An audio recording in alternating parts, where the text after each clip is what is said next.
میرا خود کا بیٹا بھی نہیں، اگر کل وقت پر آپ نہ پہنچتے تو نہ جانے میری بچی کے ساتھ کیا ہو جاتا۔ حاجرہ بیگم ایسا بول آنسو بہانے لگی۔ آنٹی ایسا نہ کہیں، یہ تو میرا فرض تھا، اگر حور کی جگہ کوئی اور بھی لڑکی ہوتی تو میں ضرور یہ کرتا۔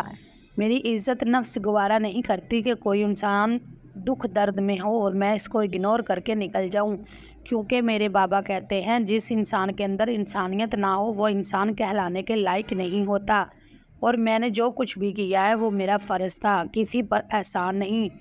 شہریار حور کو اپنی نظروں کے سہارے میں رکھتے ہوئے بولا۔ حور جو شہریار کی باتیں غور سے سن رہی تھی، نظریں اٹھا کر شہریار کی طرف دیکھتی ہے جو اسے ہی دیکھ رہا تھا۔ حور زیادہ دیر تک شہریار کی آنکھوں میں دیکھ نہ سکی اور پزل ہوتی نظریں جھکا گئی۔ سحر خان جو شہریار کے ساتھ ہی کھڑا تھا وہ ایک گھوری سے شہریار کو نوازتا ہے، لیکن یہاں پرواہ کس کو تھی؟ سحر اس کے کان کے قریب جھک کر بولتا ہے، انسانیت کے ناطے یا محبت میں مجنوں بن کر اس سب کچھ کیا ہے۔ اب گھورنے کی باری شہریار کی تھی۔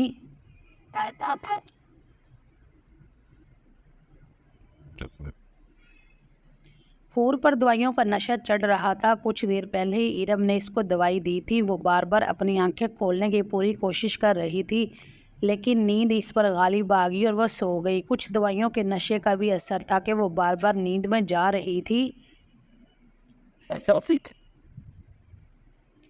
ٹھیک ہے آنٹی، میں آفس کے لیے چلتا ہوں، پہلے ہی 2 دن سے میں آفس نہیں گیا، پھر میں دوپہر میں چکر لگاؤں گا، اب مجھے اجازت دے۔ ٹھیک ہے بچہ، خیر سے جاؤ۔ حاجرہ بیگم نے اس خوبصورت شہزادے کو دیکھ کر اس کے دل میں یہ خیال آیا کہ اگر یہ میری حور کی قسمت میں لکھا ہو تو میری حور کو کبھی بھی زندگی میں کوئی غم بھی چھو کر نہ گزرے۔ ایک ماں کے دل کی بات عرش تک پہنچ چکی تھی، اور پھر یہ کیسے ہو سکتا ہے کہ ایک ماں اپنی بیٹی کے لیے نیک دعائیں کرے اور وہ قبول نہ ہو؟ اللہ نے بھی اس کی دعا سن لی تھی، لیکن ہر دعا کی قبولیت کا ایک ٹائم مقرر ہے، اور حاجرہ بیگم کی یہ دعا قبول ہونے میں ابھی بھی وقت تھا۔ شہریار اور سحر خان دونوں کمرے سے نکلتے گاڑی کا رخ سیدھا آفس کی جانب کر گئے۔ ابام رات 11 بجے کے بعد گھر میں آیا تو زویا تب تک سو چکی تھی۔ وہ آتے ہی اپنا کوٹ اتار کر صوفے پر پھینکتا ہے، اپنی واچ اتار کر ڈریسنگ ٹیبل کے سامنے رکھتا ہے اور پھر الماری سے کپڑے لیے ایک نظر سوئی ہوئی زویا کو دیکھ کر فریش ہونے کے لیے واش روم کا رخ کرتا ہے۔ جیسے ہی واش روم سے پانی گرنے کی آوازیں آنے لگی تو زویا نے جھٹ سے آنکھیں کھول لی۔ جب ابام کمرے میں آتا ہے تب زویا جاگ رہی تھی، لیکن وہ ابام کی آہٹ محسوس کرتے ہی سوتی بن گئی۔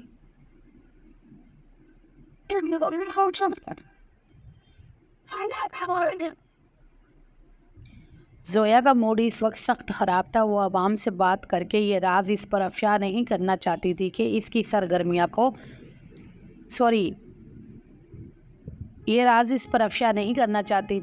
سرگرمیوں کا زویا کو پتہ چل گیا ہے۔ ابھی وہ اپنے شک کو شک ہی رہنے دینا چاہتی تھی تاکہ ابام کو کچھ پتہ نہ چلے۔ تھوڑی دیر بعد ابام فریش ہوتے ہوئے باہر نکلتا ہے اور آئینے کے سامنے کھڑے ہو کر بال بنانے کے بعد خود پر پرفیوم کا چھڑکاؤ کرنے لگا۔ پرفیوم چھڑکنے کے بعد وہ بیڈ کی جانب آتا ہے، بیڈ پر لیٹ کر وہ کروٹ بدل کر سونے کی کوشش کرنے لگا۔ زویا جو آنکھیں بند کیے ابام کی ایک ایک حرکت نوٹ کر رہی تھی، اس کو یوں چپ چاپ سوتا دیکھ کر زویا کا دل اندر تک کرچی کرچی ہو گیا تھا۔ وہ تو سمجھی تھی ابام روز کی طرح اسے اپنے ساتھ لگا کر سوئے گا، منائے گا، لیکن یہاں پرواہ کسے تھی؟ جب مرد بدلنے لگتا ہے تو عورت فوراً سمجھ جاتی ہے۔ یہ مرد ذات بڑی بے ایمان ہوتی ہے۔ عورت اس کے لیے سالہ سال اپنی خوشیاں داؤ پر لگا دیتی ہے، اپنی ہر چیز کی قربانی دیتی ہے، لیکن مرد جب بدلنے پر آتا ہے تو عورت کی ساری قربانیاں سب کچھ ایک پل میں بھلا دیتا ہے۔ عورت کو اپنا سب کچھ ریت کی مانند لگتا ہے جو ہر گزرتے دن کے ساتھ اس کی مٹھی سے پھسلنے لگتا ہے۔ عورت نے اپنے خوابوں کا، خوشیوں کا محل مرد کے بھروسے بنایا ہوتا ہے، وہ تو کچی دیوار کی مانند نکلتا ہے جو ایک ہی دھکے سے ٹوٹ جاتا ہے۔ زویا نے ساری رات رو رو کر گزاری اور ابام وہاں مزے سے سوتا رہا۔ دوسرے دن زویا ابام کے اٹھنے سے پہلے ہی فریش ہوتی نیچے چلی گئی۔ اس نے روز کی معمول کی طرح اس کے لیے ناشتہ بنایا اور اس کو اٹھانے کے لیے کمرے میں آتی ہے۔ اس سے پہلے ابام اٹھ چکا تھا، وہ سارا سے فون پر بات کر رہا تھا۔ زویا کمرے سے باہر کھڑی ہو کر اس کی باتیں سننے لگی۔ ہاں سارا بیبی، نہیں کوئی بات نہیں ہوئی، میں جب آیا وہ سو رہی تھی اور ابھی بھی کمرے میں موجود نہیں ہے۔ نہیں، اسے کسی بات کا شک نہیں ہے۔ اچھا ہے، اس کو شک نہیں ہے۔ اگر اس کو ہمارے بارے میں بھنک بھی پڑ گئی تو ہمارا بنا بنایا پلان ناکام ہو جائے گا۔ ابام کی باتیں سن کر زویا کا تو پیروں تلے سے زمین سرک چکی تھی۔ وہ کس چیز کے بارے میں پلان بنا رہا ہے، زویا سوچنے لگی۔ پھر اپنا سر جھٹکتے ہوئے کمرے میں آتی ہے، چہرے پر منسوئی مسکراہٹ سجاتے ہوئے بولی، بام ڈارلنگ، آپ اٹھ گئے؟ رات کب آئے تھے آپ؟ میں تو جلدی سو گئی تھی۔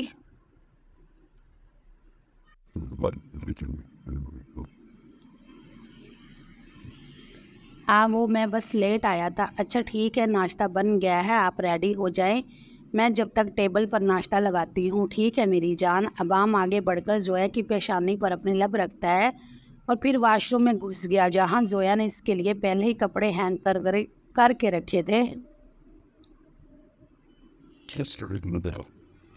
زویا اپنے آنسو پیتی ہوئی کمرے سے نکل گئی۔ تھوڑی دیر بعد جب ابام تیار ہوتے ہوئے نیچے آیا تو زویا نے جب تک ناشتہ ریڈی کر لیا تھا، وہ دونوں بیٹھے چھوٹی چھوٹی باتیں کرتے ہوئے ناشتہ کرنے لگے۔ ناشتہ کرنے کے بعد ابام آفس کے لیے نکل گیا، جبکہ زویا ناشتے کے برتن سمیٹنے لگی۔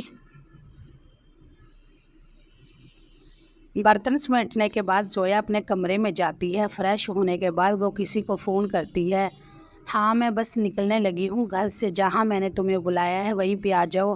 ہاں ٹھیک ہے، جلدی آنا۔ زویا تیار ہونے کے بعد کچھ ہی دیر بعد اپنی گاڑی لیتے ہوئے کمرے سے نکل گئی۔ زویا تیار ہونے کے بعد کچھ ہی دیر بعد اپنی گاڑی لیتے ہوئے گھر سے نکل گئی۔ دوسری جانب ابام آفس جانے کی بجائے سارا کے فلیٹ پر آ گیا۔ جیسے ہی وہ بیل بجاتا ہے، سارا پہلے سے ہی اسی کے انتظار میں تھی۔ پہلی بیل پر ہی دروازہ کھول دیا گیا۔ سارا آگے بڑھ کر ابام کے گلے لگتی ہے اور اس کو جا بجا بوسے دینے لگی۔ آئی مس یو سو مچ ابام، سارا لاڈ سے بولی۔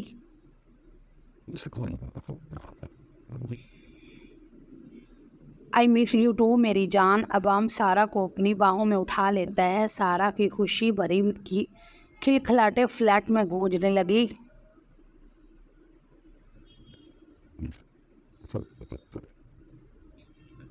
کتنے حسین پل ہے نا، یہ دل کر رہا ہے تمام عمر تمہاری باہوں میں گزر جائے۔ سارا ابام کے سینے سے لگی میٹھا میٹھا بولنے لگی، میری جان یہ پل بہت جلد آنے والے ہیں، جب صبح کا آغاز اور رات کا اختتام تم میری باہوں میں کرو گی، پھر تو تم مجھ سے تنگ آ جاؤ گی۔ ابام سارا کی ناک پر اپنی ناک رگڑتے ہوئے بولا، بام ڈارلنگ کیسی باتیں کر رہے ہو، میں تو ترس رہی ہوں ان پلوں کے لیے، کب ہم ایک ساتھ ہوں گے اور کھل کر زندگی انجوائے کریں گے۔ بس سارا بیبی، بس کچھ دن کی بات ہے۔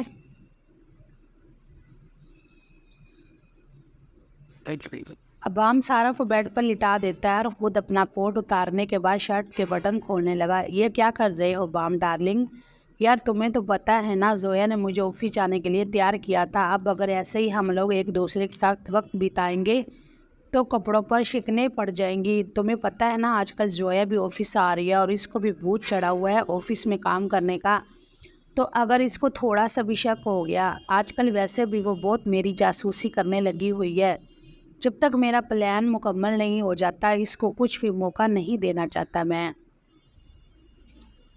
بڑا سمجھدار ہے میرا بام۔ ہاں بس یہ ساری چلاکیاں سمجھداریاں تم ہی سے تو سیکھی ہیں۔ وہ اپنی شرٹ اتارتے ہوئے آگے جھک کر سارا کی ٹھوڑی کو اپنی انگلیوں میں لے کر محبت سے بولتا ہے اور پھر زویا کے اوپر شدت دیوانگی سے چھا گیا۔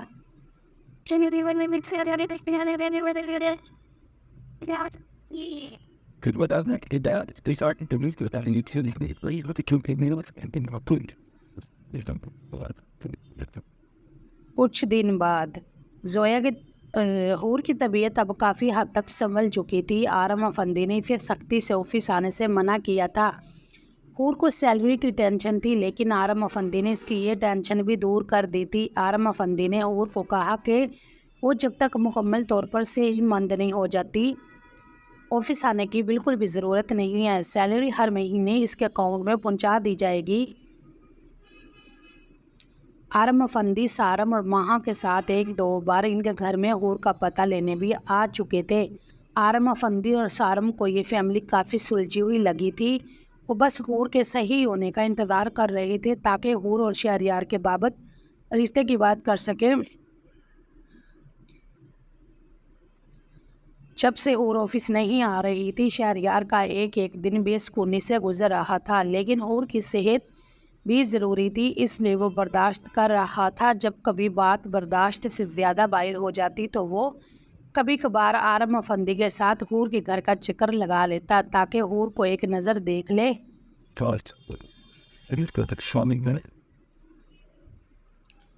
آرم افندی بھی شہریار کی بے چینی اچھے سے محسوس کر رہے تھے. وہ بھی جلد سے جلد حور کو آفس میں واپس دیکھنا چاہتے تھے. لیکن حور نے اس ٹراما کا اتنا گہرا اثر لیا تھا کہ کئی راتوں تک وہ سو نہ سکی.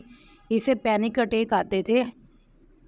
حاجرہ بیگم سے اسے سنبھالنا بہت مشکل ہو جاتا تھا. اس لیے پچھلے کچھ دنوں سے ایرم بھی رات کا سٹے وہیں پہ کرتی تھی. حور کو دوبارہ زندگی کی طرف لے کے آنے میں ایرم کا بہت اہم کردار تھا جس نے اپنی پڑھائی اپنا گھر بار ایک سائٹ پر رکھ کر حور کی دیکھ بھال کی تھی. اور آج وہ اس ٹراما سے نکل کر کافی حد تک ٹھیک ہو چکی تھی.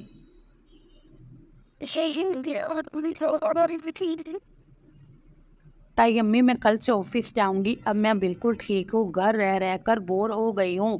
وہ سب لوگ دوپہر کا کھانا کھا رہے تھے جب حور ہولے سے بولی. نظریں البتہ جھکائی ہوئی تھی تاکہ حاجرہ بیگم کی گولیوں سے بچ سکے. کوئی ضرورت نہیں ہے ابھی آفس جانے کی. جب تک تم مکمل طور پر صحت یاب نہیں ہو جاتی تم آفس بالکل بھی نہیں جاؤ گی اور یہ میرا حکم ہے. حاجرہ بیگم منسوئی غصے سے حور کی طرف دیکھ کر بولی. پر تائی امی کام کا کافی حرج ہو رہا ہے. وہ تو آرم سر کافی اچھے ہیں جو مجھے گھر بیٹھے سیلری دے رہے ہیں.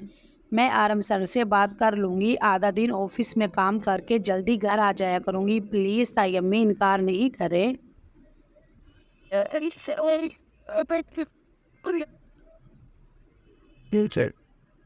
آنٹی اگر حور جانا چاہتی ہے تو جانے دینا. اس طرح اس کا مائنڈ بھی فریش ہو جائے گا.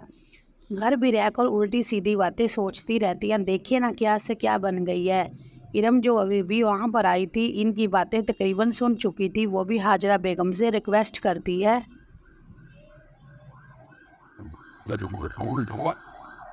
ٹھیک ہے اگر تم لوگ اتنا اصرار کر رہے ہو تو میں کون ہوتی ہوں اعتراض کرنے والی. لیکن تم آدھی چھٹی لے کر گھر آیا کرو گی جب تک مکمل طور پر تمہارے زخم بھر نہیں جاتے. ٹھیک ہے تائی امی. حور خوشی سے حاجرہ بیگم کے گلے لگ گئی. آپ بہت اچھی ہیں. آپ دنیا کی سب سے اچھی ماں ہیں. حور نم آنکھوں سے بولی. ہاں بس اب مسکے نہیں لگاؤ. چلو کھانا ختم کرو. حاجرہ بیگم حور کے سر پر چت لگاتے ہوئے اس کا دھیان کھانے کی طرف کرتی ہے.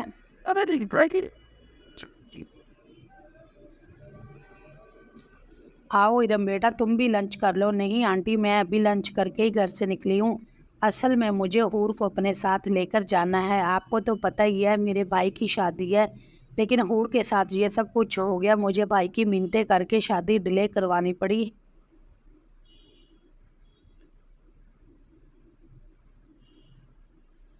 لیکن اب جمعے کو شادی ہے تو آپ سب لوگوں نے لازمی آنا ہے. میں حور کو اپنے ساتھ لے کر جا رہی ہوں. مجھے کچھ شاپنگ کرنی ہے.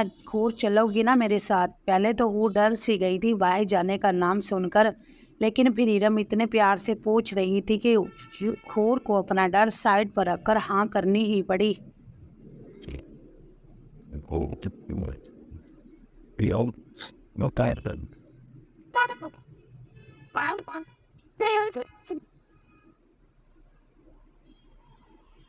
ناول جاری ہے. ملتے ہیں کل نیکسٹ ایپیسوڈ میں. تب تک کے لیے اللہ حافظ. اور اگر آپ چینل پر نئے ہیں تو چینل کو سبسکرائب لازمی کر لیجیے گا.